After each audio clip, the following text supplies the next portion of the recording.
Go ahead and tune in or whatever. Hi. Thank you for tuning in. I'm waving. Look, thank you for tuning in. And so we are waiting for our guests to hop on the live.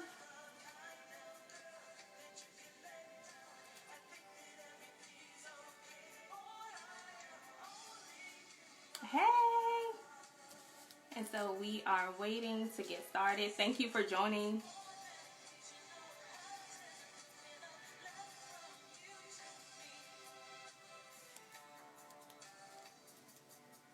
Come on in here.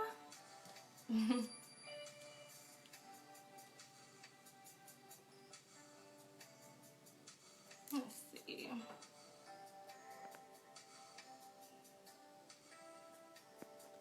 Okay, yep, so we're waiting.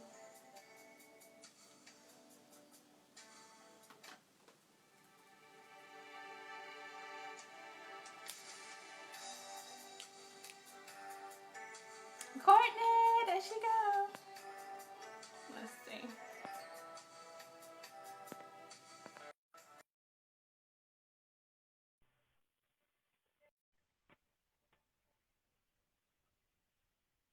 So Courtney, okay, it's connecting. Hey, girl. Hi. Oh, wait, now I want to get my headphones unprepared. Hold, please. No, you're fine.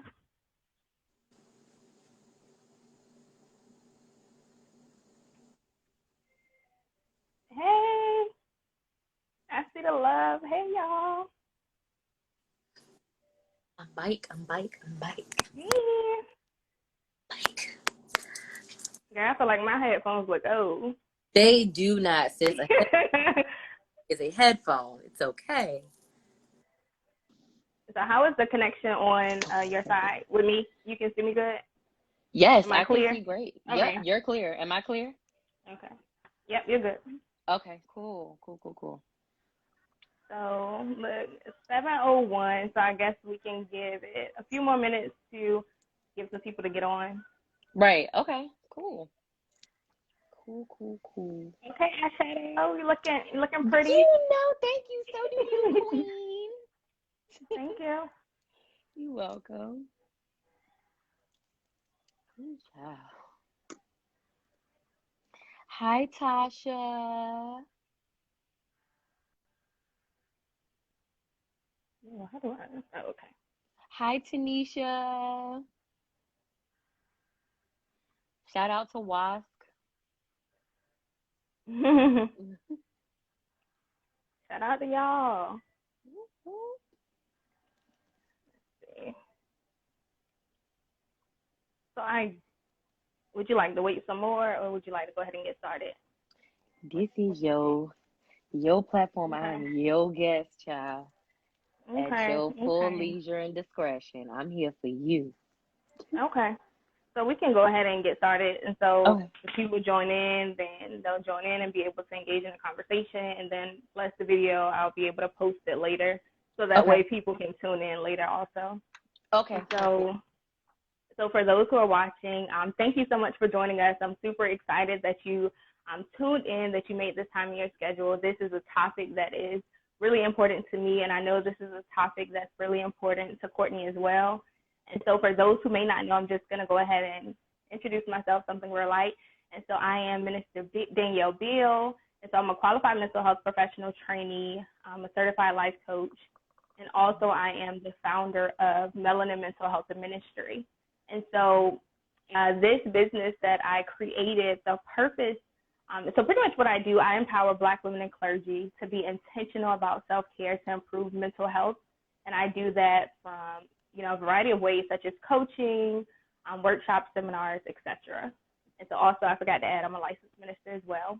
And so I'm super excited about this platform. And so I met Courtney in 2017. We were serving at church, and so we were both a part of the young adult ministry, and then we joined the women's ministry. So we were representing for the millennial women on that ministry. So I'm super excited to have her.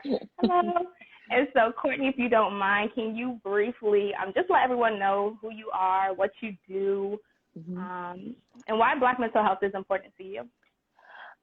So hi everybody. Hi mom. I just saw my mom join. Hi, Mom. um, Hi everyone. Good evening. My name is Courtnei Brockington, and I am a MSW, which is a master's in social work, and a supervisee in social work.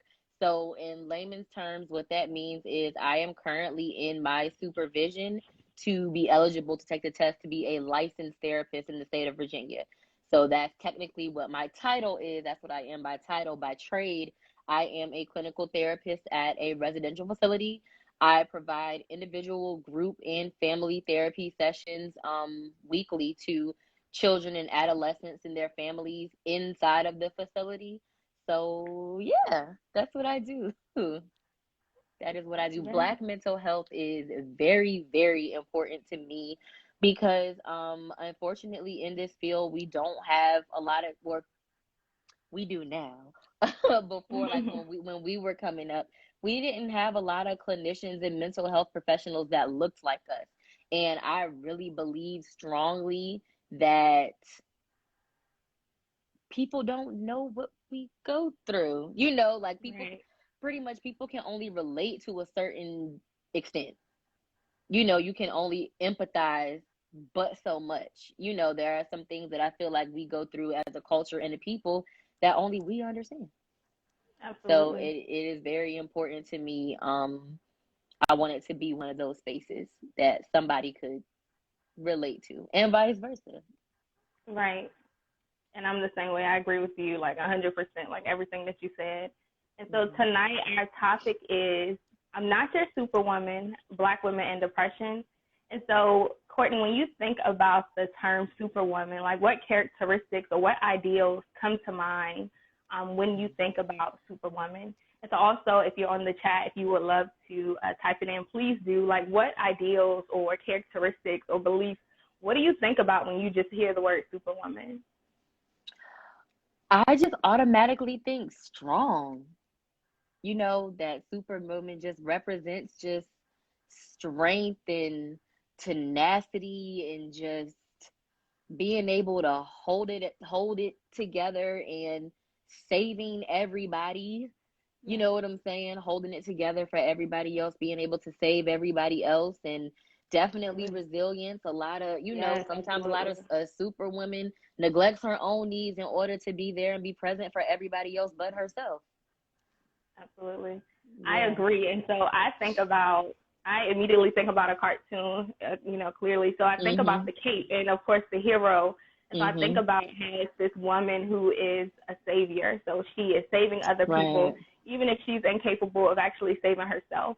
And so I Mhm. think about how in the Black community, we have this superwoman myth, which is the Mhm. strong Black woman.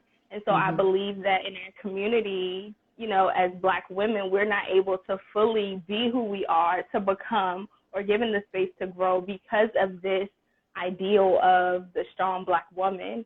And Mhm. so I was reading this book called Too Heavy a Yoke, and Hmm. the author, she pointed out something really, really interesting.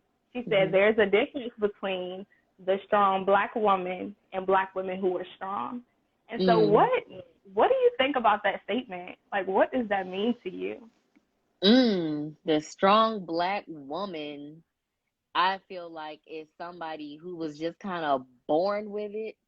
Just Mhm. that's just kind of been doing it forever. Just somebody who, like, little do we know, we put little Black girls in situations where they have to be strong. And those little Black girls grow up to be those strong Black women. And we do it subconsciously. You know what I'm saying? We force those things onto our little brown girls. So that's what I think when I think of a strong Black woman.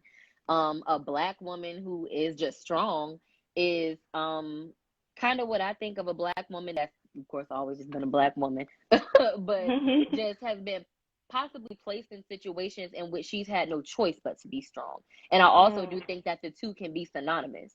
Mm. Venn diagram where we have the one, the other, and then that part, where they Mm. interlap or whatever have you. So and that's many of us as well also, where we've all had to be placed or put ourselves in situations, where we've just had to be strong. There was no other choice.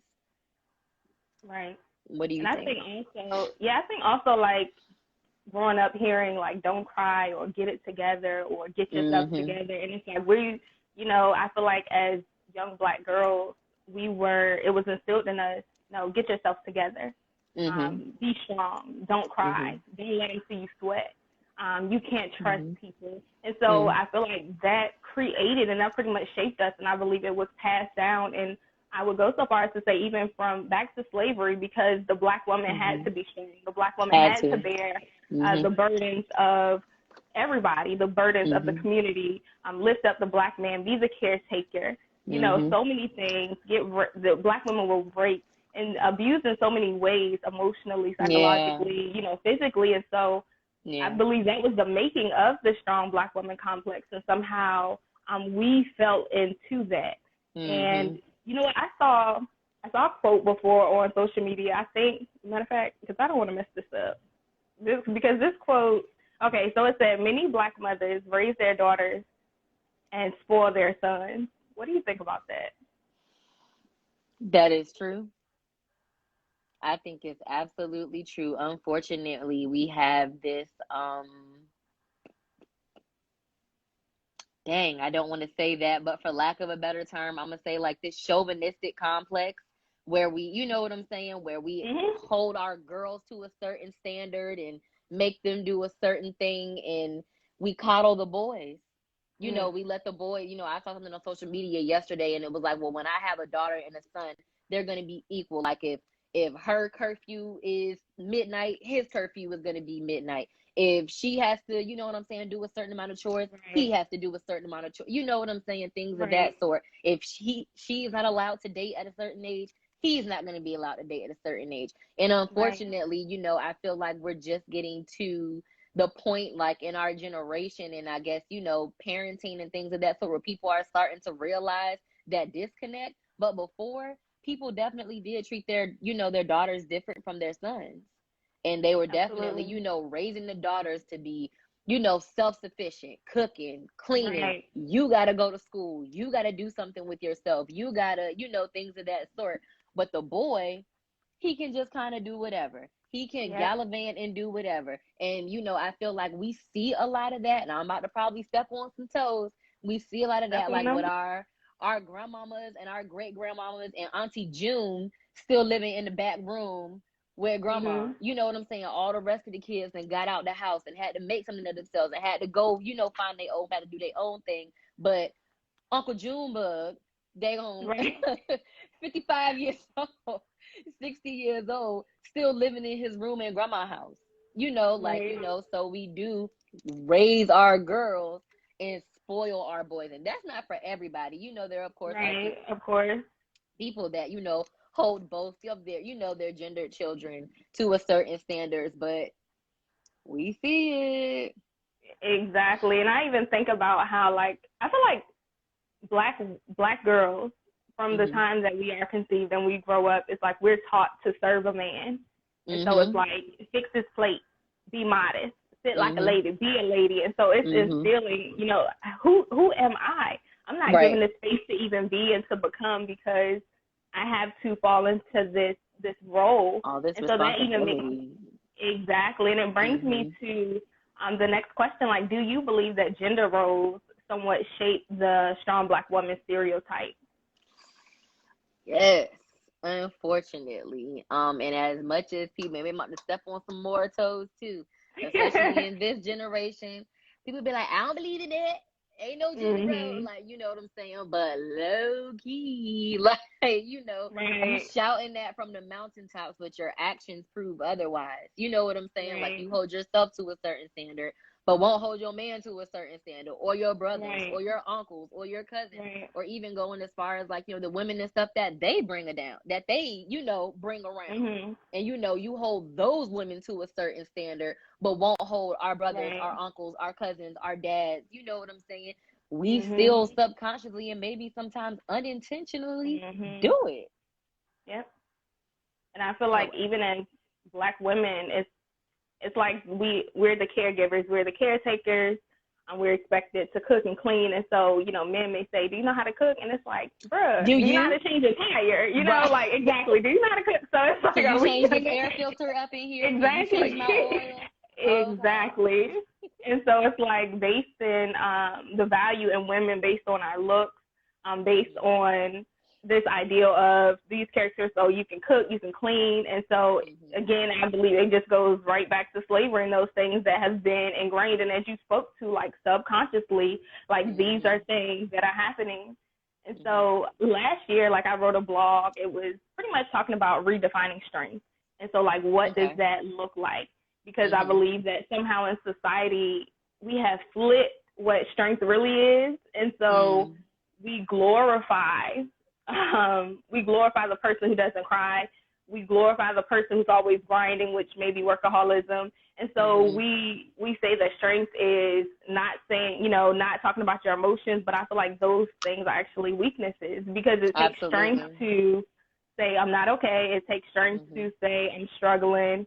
And so it takes strength to cry, to be vulnerable, to trust. And so those are things that actually, that's strength. That is, you know, it takes strength to rest in a culture that says work, work, work, work, work. And so, you know, it's like, I think people miss that strength is the opposite of what is portrayed onto us.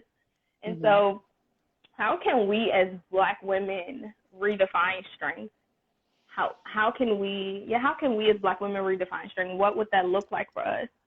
I feel like literally what you just said, that as Black women, we can redefine strength by being vulnerable and transparent with our words, by being verbal. You know what I'm saying? Because as Black women, let's be honest, we have been subconsciously taught to suppress a lot, if not everything. Like, we don't get to be depressed. We don't get to be sad. We don't get to be tired. We don't get to, you know what I'm saying, not be okay. We don't get to not want to do it. You know what I'm saying? Not just right now. No, at all. You know what I'm saying? Right. So, I feel like in order for us to like shift that narrative, it starts with the vulnerability and the transparency, so that people can like see the realness and like, dang, she's not strong all the time. Dang, she don't have it all together.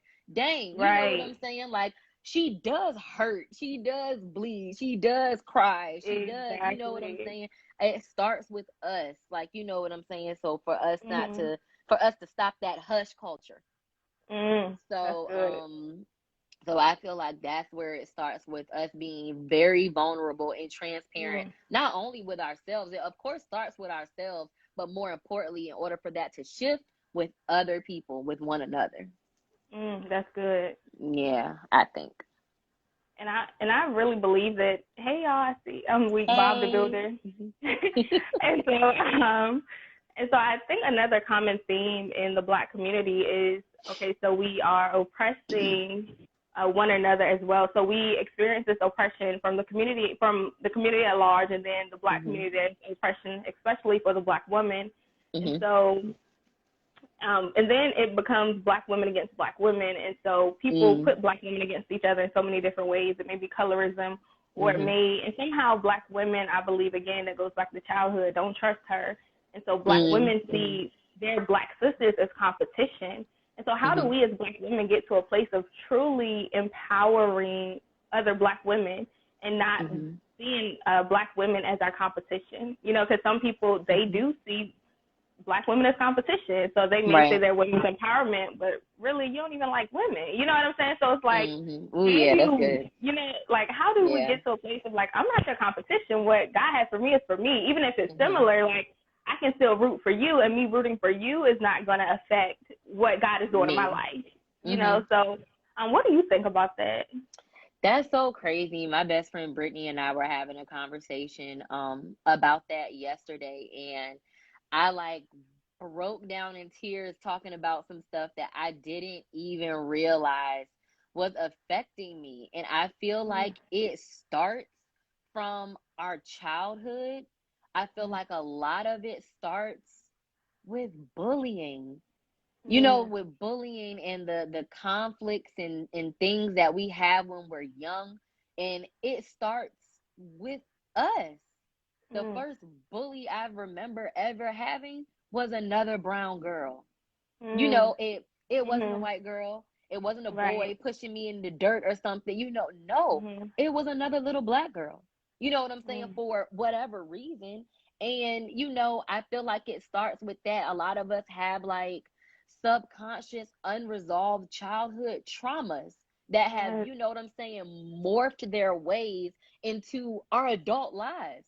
And so as a, we're not those little girls on the playground anymore. We're grown. We're women. And so we're not like bullying people or, being scared of people on the playground no more. It's, turned itself into the workplace, in the church, in our girlfriend circles, in our book clubs, in our, you know what I'm saying? Like you said, you end up, be like, oh, I'm all women empowerment. Like you said, you don't even like women. You don't, you know what I'm saying? And I feel like a lot of it comes from bullying. I feel like a lot of it also comes from the first examples that we see as women, like our mothers, our aunts, our sisters, our cousins, and like, you know what I'm saying?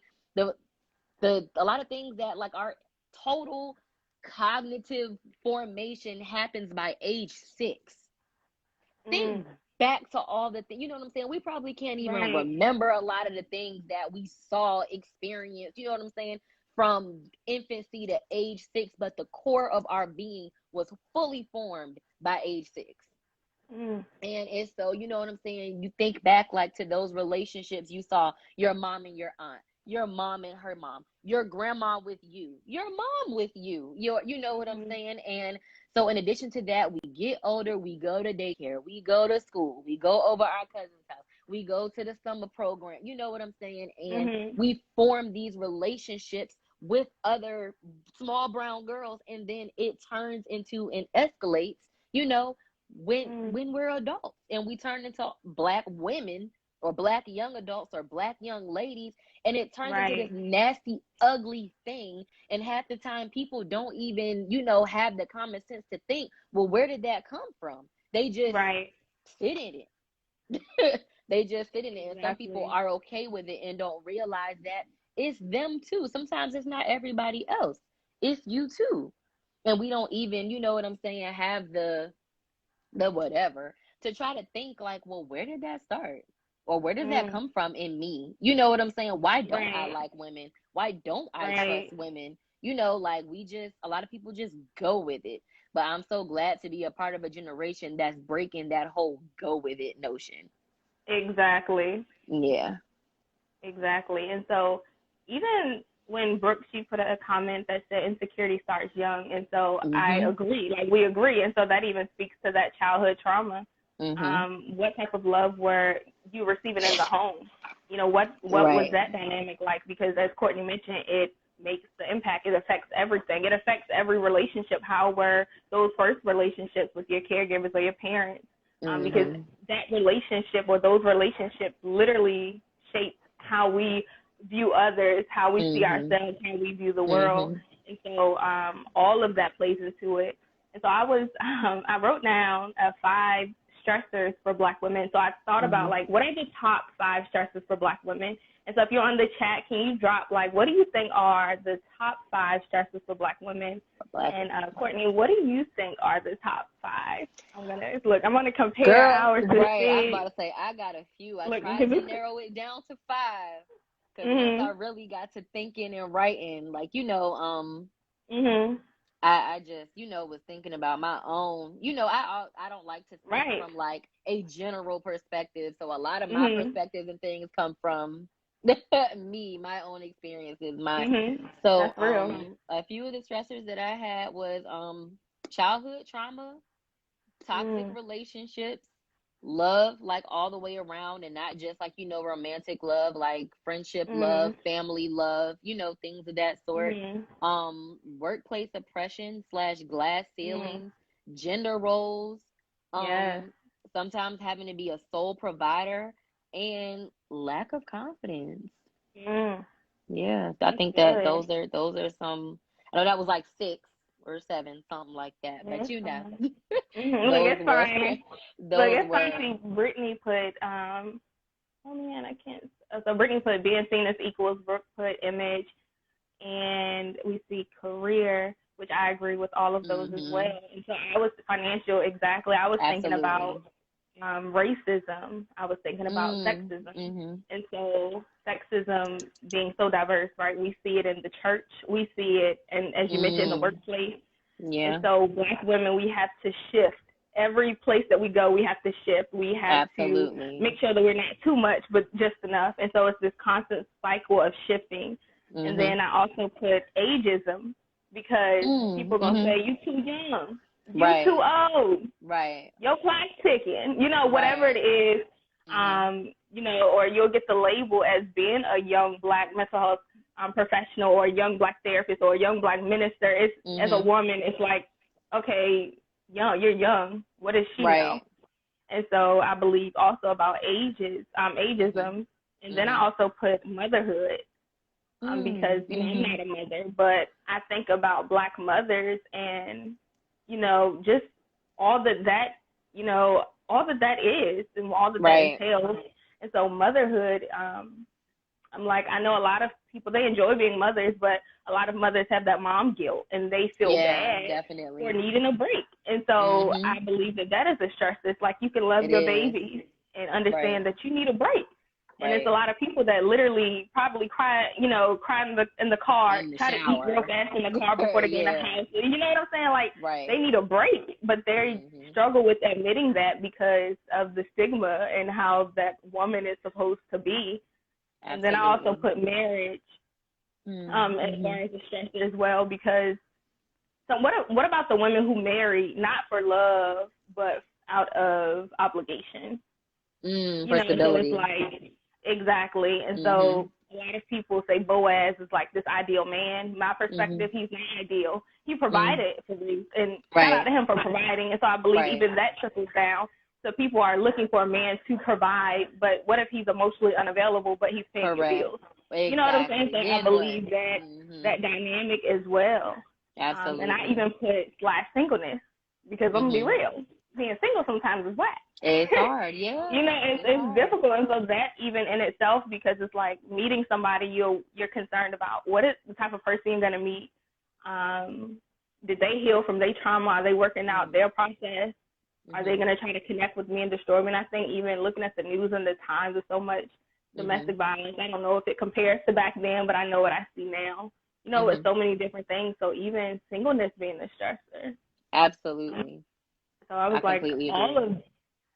all of that as, you know, double fold. And so I was like, that is interesting. Yeah. And so something that I noticed last month that bothered me. So during the protest, so we saw a lot of Black women, as always, advocating for the Black man.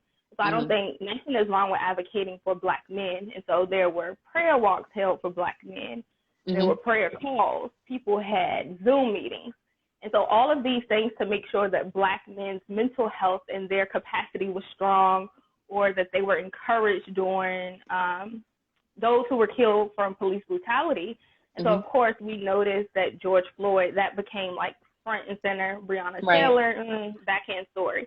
And so not even to compare the two, because they're both equally as tragic. And so I noticed also during the protest, Black women were on the front line protecting Black men.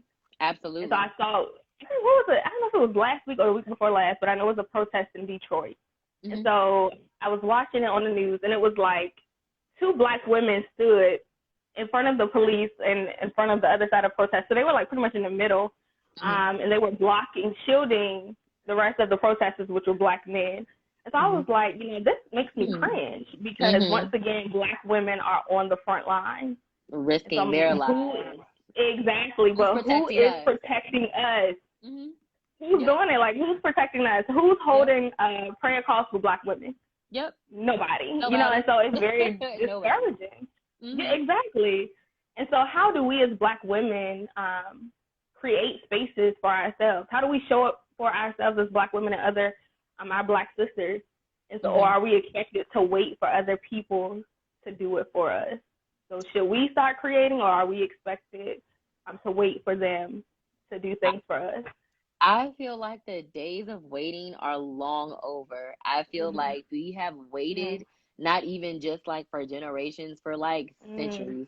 We have waited for, you know what I'm saying, other people to protect us, for other people to show up for us, for other people to pass laws for us, for other people to, you know what I'm saying, fight for us and shield us and cover us. Like, I forgot who said it, but I know it's in one of those Beyonce songs. The Black woman is the most disrespected, unprotected, disregarded being on the planet. And that is one of the most true statements I have ever heard in my life. Like, we are constantly unprotected, disregarded, disrespected on a consistent basis in every single sector of our lives, at work, in home, in our families, in our friendships.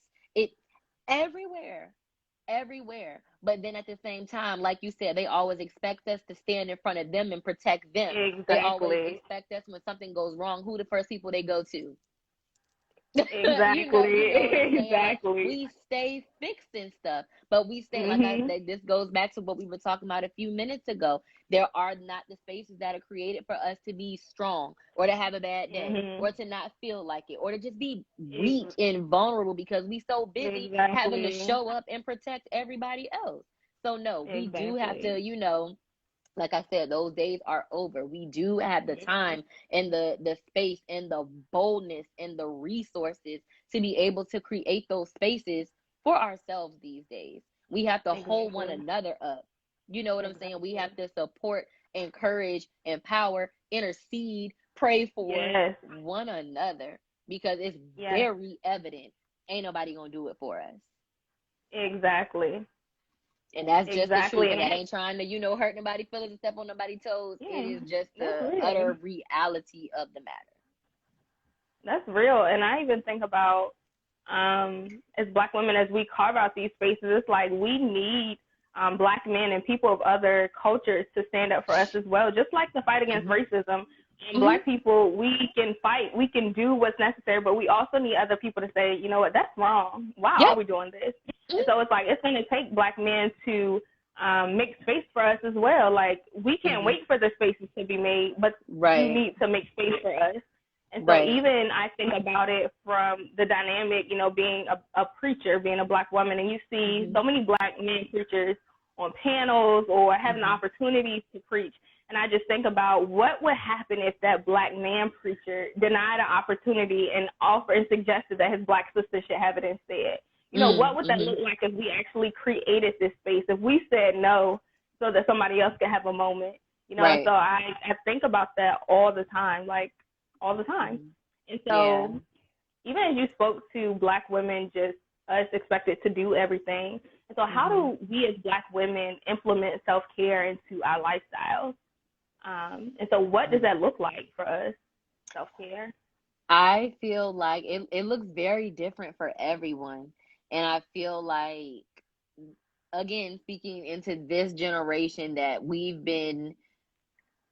at a point now where we're like forced to do it because we're so stressed and oppressed and tired and bothered that we end up taking self-care out of just like, okay, you know, like, instead of just taking it like, you know, okay, let's relax or take a day or whatever have you. And I'm glad that, you know, we as a generation now, like, you know, are starting to realize, you know, how to take those days before we get to that breaking point or whatever have you. So self-care now these days looks like a mani and pedi, or I don't know, bubble bath, burning a candle, like shopping. You know, I really love sitting on my couch, burning a new candle and like having a glass of wine. That's my self-care. You know, that's my, you know what I'm saying, wind down time, because everybody can't go get a mani and pedi every 2 weeks, or everybody can't, you know what I'm saying, go on a shopping spree every month, or, you know, like retail therapy and things of that sort. So sometimes you just have to create, you know, self-care within your means and just do it. You know, I always tell my kids at work, and I try to practice it myself. I always try to practice things that I tell my children at work. Small joys. Find the small joy in, you know what I'm saying, in something, and hold to that, and genuinely don't just find it, like genuinely be joyful and content and complacent in it. When I go get like a new candle from TJ Maxx and come home and burn that jank, I am so happy. And it's the most $6-7 candle. You know what I'm saying? But when I'm Mhm. able to like light that candle and sit on my couch and play my R&B and have a glass of Stella, that is Right. my oasis. Like I'm Right. That's genuinely, right. having relaxing self-care. I'm Mhm. content and happy in that moment in my own space, in my own oasis. So we have to Right. learn how to find small joys and Mm. genuinely, not forcibly because somebody told us to be Right. content in it. No, Right. genuinely find That's whatever that good. is for you, that contentment and that self-care. Yeah, that's good. And my thing is bubble baths with aromatherapy. So I love bubble baths, and I Yeah. will sit in and try to turn into a prune. I'm like, I love Yeah. how they just help me to unwind. Like, I Yeah. just love a good bubble bath. And Right. I even think about self care as far as like setting boundaries. Because I'm not gonna say Mm-hmm. everyone, but generally speaking, a lot of Black people, we were not taught how to set boundaries. Because Not in at the all. households in Nope. which we grew up in, no, it ain't no boundaries. Ain't no Ain't no batteries. door locked. Ain't no door Right. This is closed. my Ain't no house. That's boundaries. it. Exactly. Period. Mhm. And so, Mhm. Mhm. so I think setting boundaries is even a good form of self care. Is just realizing I always say the ministry of no. Tell people no, and it's I'm learning easier that. Yeah. said than done. It's something that I'm working out now, Mhm. currently still. And Mhm. so, Same. but also not only being able to tell people no, but being able to receive when people tell us no. Us And no. so Mhm.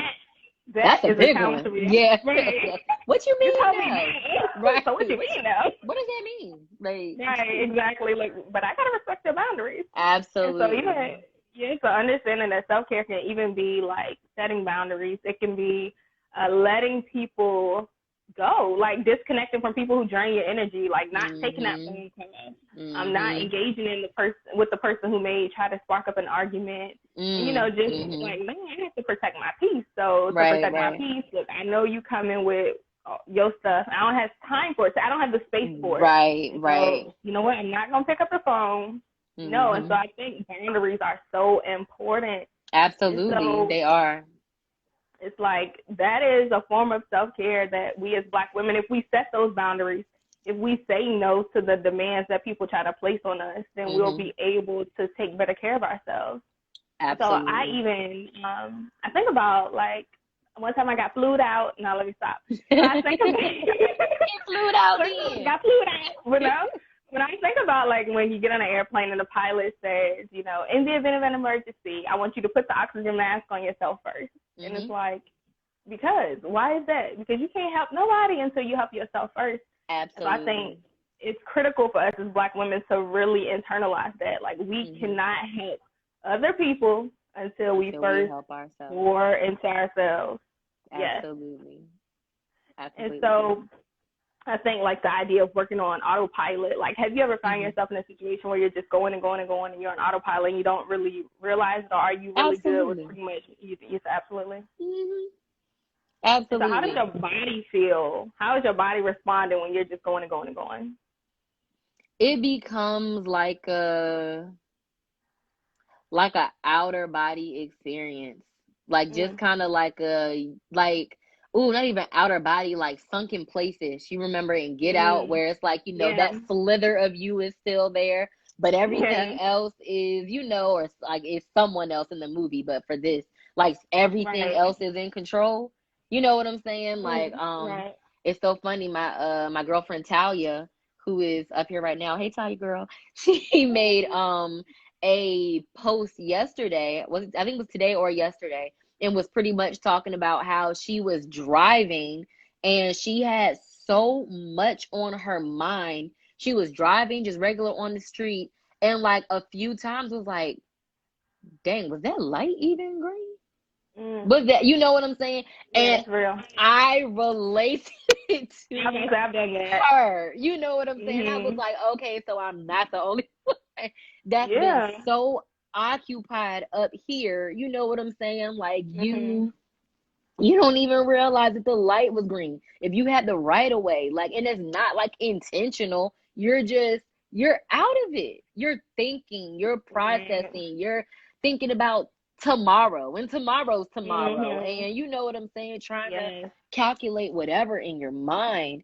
And I remember in one of my psychology classes, I'll never forget this example, because once I started driving, I didn't, sidebar, y'all don't clown me, I didn't start driving until I had graduated undergrad. I was like 22, 23 when I got my license and my first car. Me too, believe So, it or not.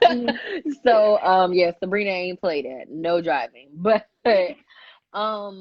in one of the psychology classes, they were, one of my professors was giving the example, like, have y'all ever driven home and next thing you know, like, you're like in your driveway and you don't even know, you know what I'm saying? You don't remember, you don't recall taking that left turn into your neighborhood or getting off the exit on the interstate. Like, by the time you blink back in your driveway. You be so tapped out into other things, you know what I'm saying? And that's why I love the brain. Like, you know what I'm saying? It's so crazy that the brain, that there are sectors in the brain for you to completely subconsciously go somewhere else. But you know what I'm saying? There are certain receptors that still you was able to drive yourself home. Like, you know what I'm saying? Like, craziness. But that's how it feels to be on autopilot to me. Like, when you just, both of those examples, like, when you just out of it. Like, I do it all the time, walking to work, like walking from my office all the way up to the front lobby. And the whole time I'm thinking. And next thing you know, I'm in the lobby and they're like, Miss Courtney. And I'm like, oh, hey, y'all. So whatever. And I just be like, dang, I didn't even realize how did I appear that fast? Like, I was so in my mind and in my thoughts. So autopilot. Right. That's real. And I have been there too. And I even think about, like, 2018, like 2 years ago, I think it was my first year of seminary. Well, it was like the second semester of my first year. So I didn't realize that I was on autopilot because I'm like, I'm at all these meetings, I'm on all these, boards leadership and stuff. teams. Yeah. Exactly. Feeling real important. Yeah. And so I'm like, okay, I don't have time for anything. I'm at school, I'm working, I'm trying to entrepreneur, I'm trying entrepreneurship. And so I'm like, I thought, like, ooh, I'm grinding, like, I'm feeling good. Right. Until I had a doctor's appointment. And the doctor's appointment, it was a routine physical. And I had a panic attack. And I was like, ooh, what's going on? And so, exactly. And as it was happening, the physician was actually panicking, like, oh, my God. Because my blood pressure, I believe it had reached, like, 173 over 100 and something during the panic attack. So the doctor was going crazy. And I'm so grateful for the nurse who was also a psychotherapist. And I'm like, how often does that happen? And so they were both white. And so the nurse was able to detect that I was having a panic attack because the doctor's like, 80 EKG, going crazy, like, because those are numbers that are dangerous. Deadly. Deadly. Yeah. And so, and I'm shaking, I'm trembling. I'm like, what's going on? I just knew I wanted to text my mom. I couldn't even pick up my phone because I was shaking so much. And so she began to go through, she would ask me to engage in a tapping exercise. At the time, I'm like, what's that? And so she kept pretty much just telling me to breathe. And then, so I'm going through this exercise with her and started calming down. And so pretty much the panic attack had subsided.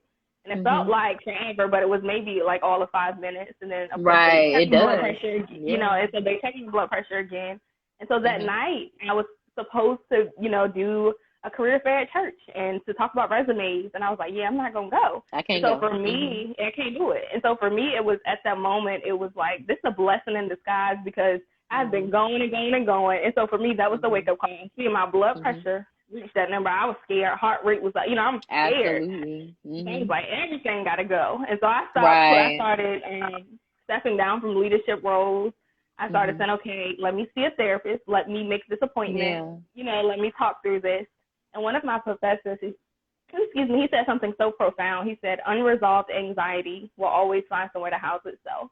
Absolutely. And so I was like, so he said, in all the meetings and everything, why are you so busy? Why can't you slow down? And so I believe that depression looks like workaholism, the inability to slow down at times in the block. I can't think. And so for me, I'm like, depression isn't always sitting in a dark room. It's not. It may not always be sleeping your day away. Correct. Because it looks different for each person.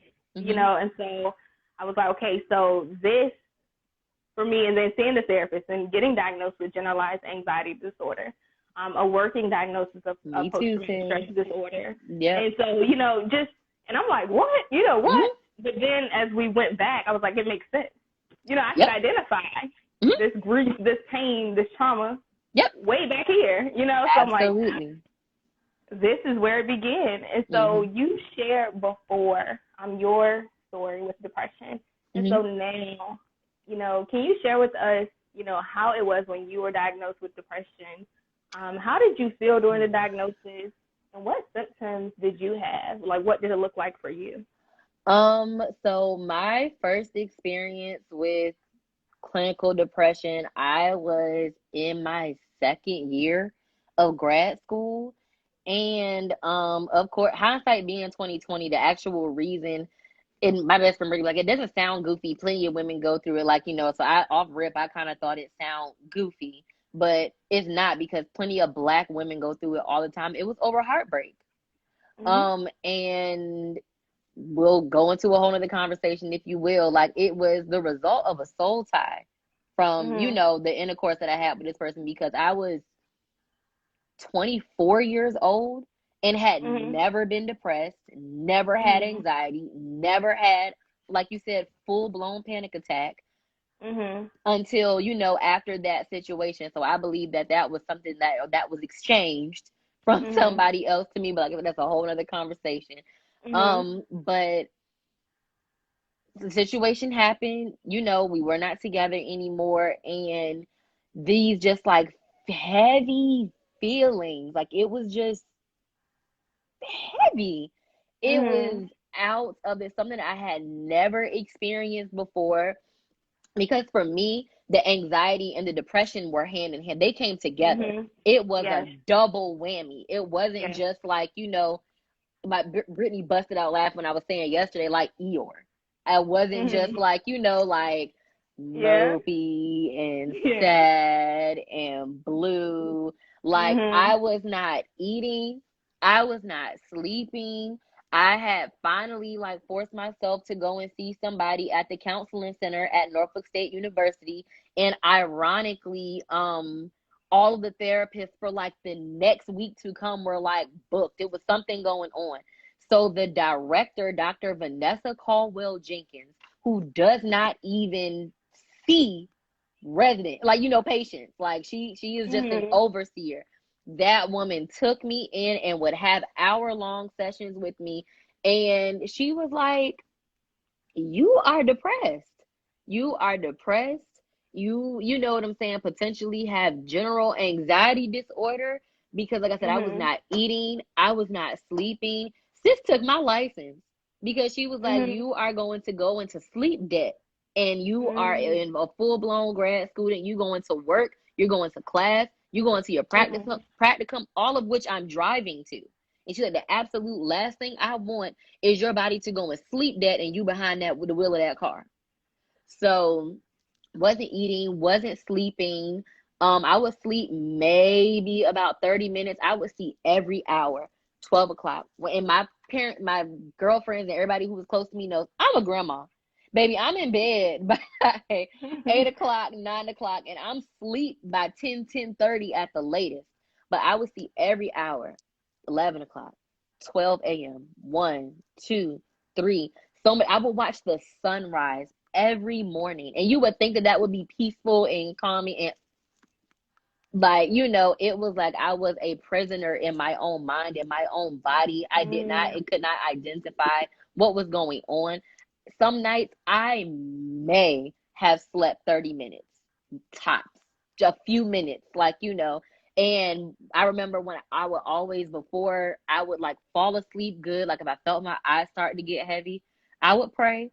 And even in my like delusional mind at that time, I would beg the Lord crazily for rain. I would just be like, God, when I open my eyes, just let it be a rainy day. Let it be a thunderstorm. Let it be, you know what I'm saying, rain. And Lord, if you don't bless me with rain, at least let it be overcast. Let it, you know what I'm saying? Let the weather outside match my mood and what I'm feeling and what I'm going through. And when my alarm would go off, because I had class, work, practicum, so I still had to be, So once my alarm would go off and I would open my eyes and see that it was sunshiny, beautiful day outside, I would bawl crying over sunshine, Danielle. I would and that's how I would start my morning almost every morning. I would cry so bad because the sun was out. And I would just be like, this isn't what I want. I don't want to go out. I just want to, like be in my room, and in this darkness, I wanted to sit in it. And the fact that I had to get up and go out and be a product of the world and go to class and practicum and work. And I've always worked with kids, and children. So I would just be like, so by the time my thing was, I would stop crying by the time it would be time for me to walk out the door, was the thing I would tell myself. You have all this time in this space in your morning routine to get it all out now the best that you can. Depressed and anxious and worried, and honestly for nothing. You know what I'm saying? Hindsight being 2020, because he was gone. What? You know what I'm saying? Like, so that's why I say I feel like that was something that I had inherited from somebody else. That I did, that wasn't a me thing. I was, like I said, I was 24, 25 years old. I had been through, a number of different experiences. And I've always had a little nerves, singing in front of people, talking in front of people. I get the worst nerves when it's time to take tests and stuff. But we've taken PSATs, SATs, GREs, and ain't never had no anxiety attack. Never, not once. But all of a sudden, you know what I'm saying, this situation happens, and I'm on the floor in my room, like curled up in a fetal position, hyperventilating, full-blown anxiety attacks. And it's happened at school, it's happened at work, and each time, like, and like the more I've grown in my profession, like, and I actually just learned this like a year ago, because when those things would happen to me, I would have to find a floor. Like, I would like have to, you know what I'm saying, like center myself would be what I would call it back then. But like, I learned in a training last year, but that's actually called grounding, literally. And you know what I'm saying? When we feel like we go through situations that are like so catastrophic to us, we have to find something like physical, something tangible, something to ground and center ourselves. And I guess during that time for me was literally the floor. You know what I'm saying? For me to like touch, feel something, like, because my world at that time was collapsing. So the only thing that was stable at that time was a floor. So depression and anxiety is no joke. And it does look very, very different, in people for different situations and different things. So yeah, that was kind of a gist of my experience, with my first experience with clinical depression and general anxiety. And I think even when you spoke to, you said, it's nothing, but it's like, it matters though, because it was a relationship that was important to you at the time. So I think about, with depression, understanding that depression, a lot of people think is just based on genetics and biology. And so yours was perfect for something that has been on my mind, because it's like depression is also situational. So it may be a breakup. Absolutely. It may be the death of someone who, close to you. And so it may be a result of external and internal, challenges. And so depression may not necessarily be something that's passed down. And so even understanding that as Black women, like the things that we go through, those breakups.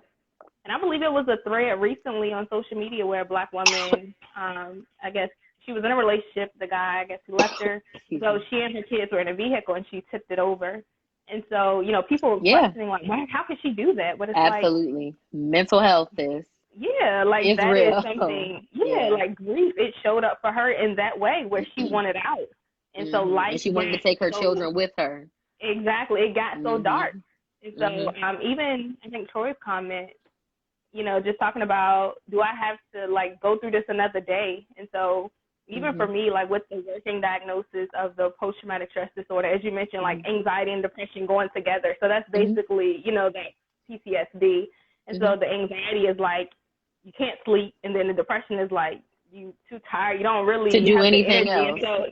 And so but they're going against each other. And so it's really exhausting, as you mentioned, like it's super exhausting. And so for Black women, it's like to understand that depression may not always be what we've heard. Again, the sitting in the room with the curtains closed. Sometimes it may be that. And so sometimes it may even be expressed in being hyper irritable. And so understanding, like, notice when your moods change or when you change. And I think for me, I knew when something was going on with me.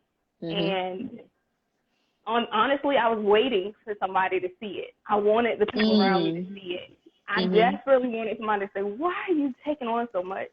What are you doing? I wanted somebody to see me, and I realized, like, after the panic attack, I can't keep waiting on people to see me. People, and I shouldn't have to mind read, although, because I realize so many people are so focused on themselves. Not to say it's right or wrong, but we're so busy, we're on autopilot, we're focused on ourselves. And so sometimes we don't see the other people in our lives who are struggling. And so for me, I was like, okay, I have to be the hero in my story. And so I have to admit that I'm not okay.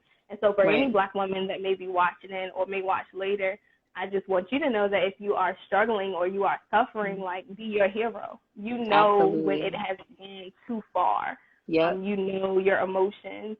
And so, as Brooke mentioned, it's the constant battle. It's constant battle in your mind. Yeah, exactly. Absolutely. So it's literally affirmations trying to push out the negative thoughts. And I feed my mind with these things.